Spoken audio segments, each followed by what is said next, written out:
A beloved coach in Plains is being remembered for his impact in the community. Could thousands of documents on the Kennedy assassination fill in some historical gaps? And what about changes to football? Could that be the answer to the game's safety?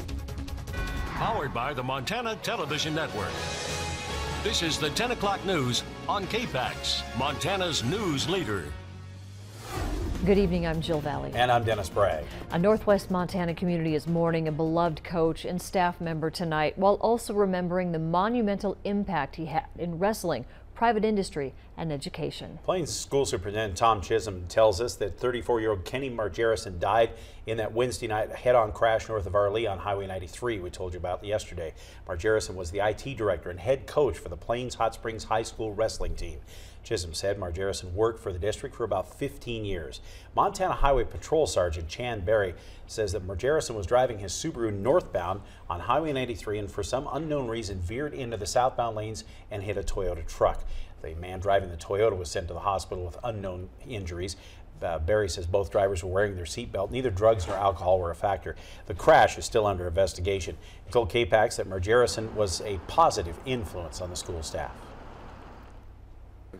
If you looked at concentric rings, he was the center of many rings that overlapped. I mean, I've witnessed phone calls where he touched wrestling communities, he touched private industry, he touched education, all simultaneously sometime, and not, being a family man and from a strong nuclear family and a generational family in the community, that's notwithstanding, it's a tragedy.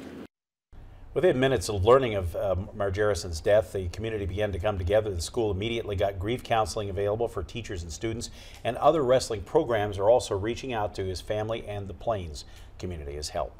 The investigation into racial social media threats and photos that landed 2 students on suspension from Frenchtown School is continuing. Frenchtown school officials were made aware of the threats that showed a high school-age boy sitting in a vehicle holding a rifle with text including a racial epithet. School officials contacted the school resource officer, who is a deputy with the Missoula County Sheriff's Office, to aid in this investigation.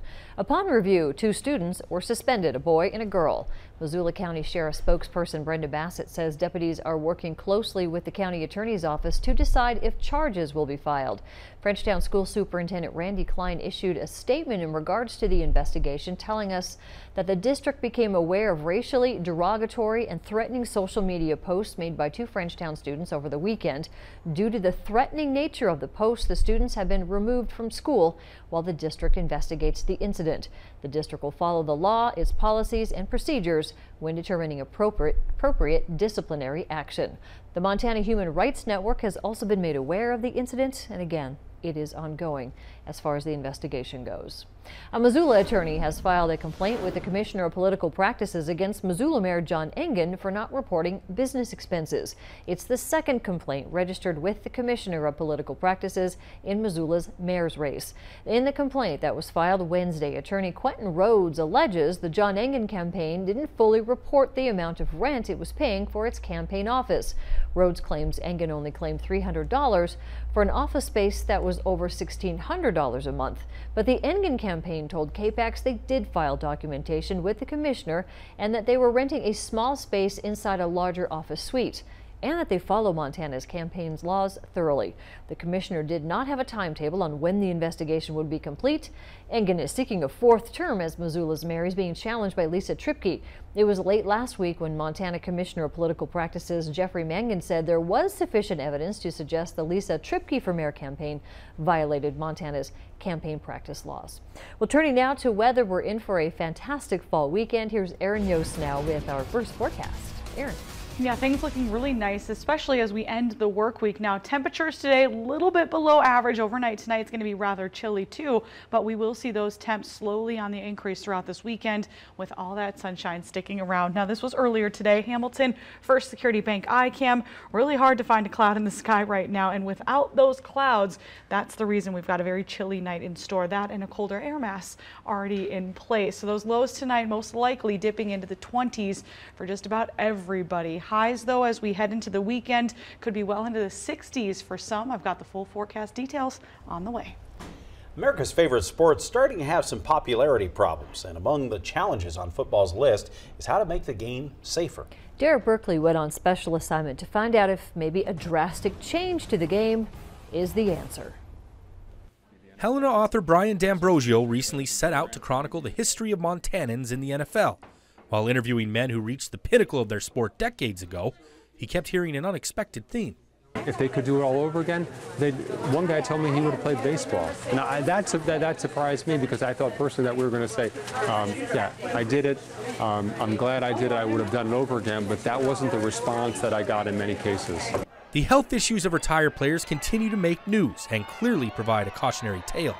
Youth teams across the nation have seen their participation numbers drop, and players in their primes are stepping away from the game like never before.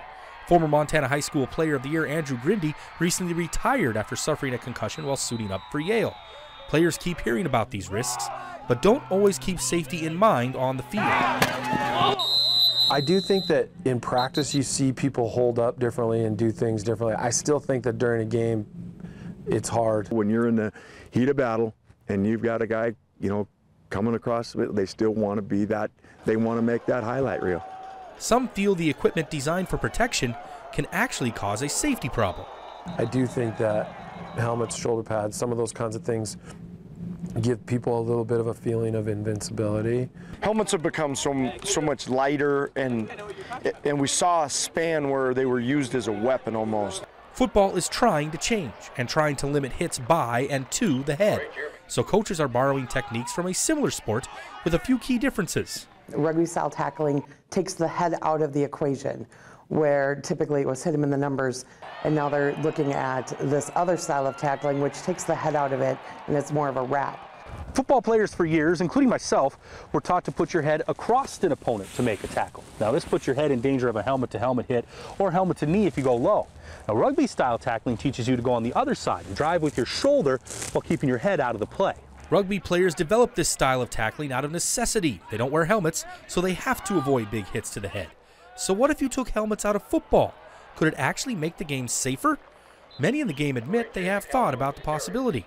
I've said a long time, just take the face masks off or take their helmets off, and you won't have those collisions anymore. But then, it's easy to say, but they still need the protection. I wouldn't mind seeing an experiment. I don't know who would lead that off, but I don't think it would take anything away from the game at all. Realistically, such a drastic change would cause plenty of controversy and anger many who like the game the way it is. Would that be a sport you would want to watch, football without pads? Well, that's rugby. And probably not. If you change it, it's going to lose popularity. There's a reason that people like the game, and some of the bigger hits are the ones that people like to see. So while the need to change continues to battle against the love of the game, like two linemen in the trenches, the future of football is at stake. On special assignment, Derek Berkeley, MTN News. Rugby-style tackling started to get a lot of attention when the Seattle Seahawks started promoting the method 3 years ago. Many call it hawk tackling. Well, still ahead on MTN, Aaron says we're in for a fantastic fall weekend. Her forecast in just a few minutes. Plus, could thousands of documents on the Kennedy assassination fill in some gaps? We'll get our first look at some of those files. And President Trump closer to making good on a promise to build a border wall.